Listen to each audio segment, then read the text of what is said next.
श्रोता प्रेमियों, मैं राम सागर शास्त्री आप लोगों के समक्ष रखने जा रहा हूं एक प्रसंग, पार्वती के सुख। देखिए, संसार में अगर हम सुख की बात करें तो यहाँ कोई सुखी नहीं है।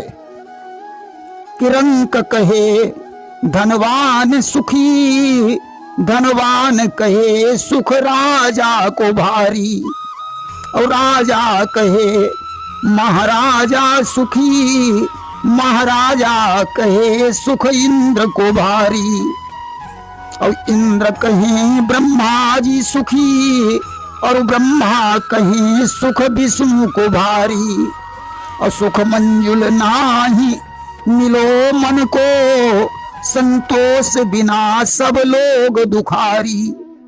लोग अपने से बड़े वाले को देखकर विचार करते हैं कि शायद यह व्यक्ति हमसे अधिक सुखी होगा, परंतु बिना संतोष के सुख प्राप्त ही नहीं हो सकता है। इसलिए संतोष से बड़ा कोई धन ही नहीं है। मनुष्य जब तक जीवित रहता है उसे संतोष ही नहीं होता। सच्चा रहस्य तो मरने के बाद मालूम होता है।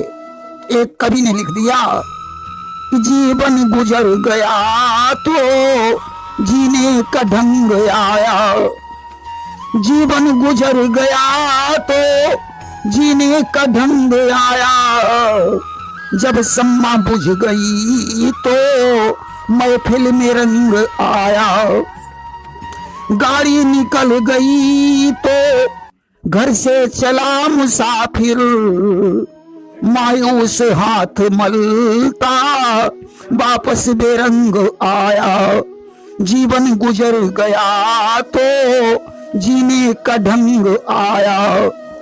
अगर सच पूछिए तो संसार ही असार है। यहाँ कभी किसी को सुख प्राप्त ही नहीं हो सकता है। इस संसार में सुखी वही है जिसके पास संतोष है। इस संसार में सुखी वही है जिसके पास राम नाम का धन है। मीरा ने कभी संसार के सुख की चाह नहीं की। उसने तो अपना तन मन धन गिरधर गोपाल को समर्पित कर दिया और संसार सागर से मुक्त हो गई।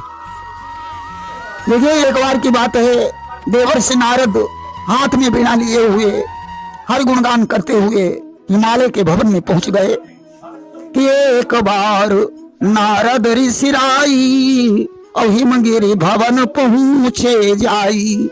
नारद को देखकर हिमालय बड़ा प्रसन्न हुआ।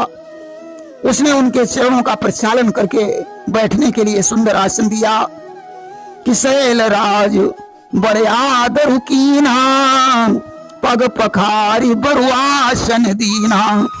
स्वागत सत्कार करने के पश्चात हिमालय ने देवर्षि नारद से कहा, मुनिवर, आपकी आज्ञा से मैंने अपनी पुत्री का विवाह शंकर जी के साथ कर दिया, परंतु मेरी पुत्री को कोई सुख नहीं दिखाई पड़ रहा है।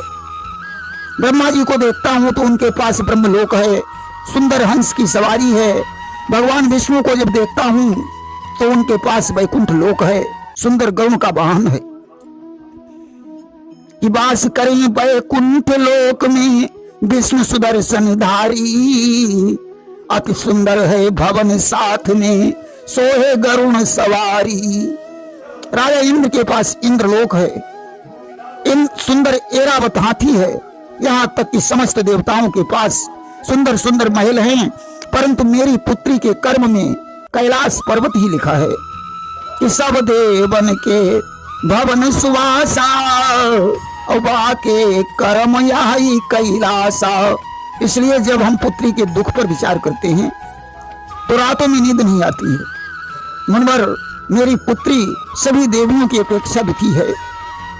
नारद ने कहा, हिमवंत, हम तो इस विवाह में माध्यम रहे, परंतु पार्वती जी की जोड़ी तो पितामह ब्रह्मा ने बनाई है, इसलिए इसमें हमारा कोई दोष नहीं है। दूसरी बात, जब हम ध्यान से देखते हैं तो संसार की सभी देवियों से सुखी मुझे आपकी पुत्री ही दिखाई पड़ती है। हिमालय ने कहा, वो कैसे मुनिवर?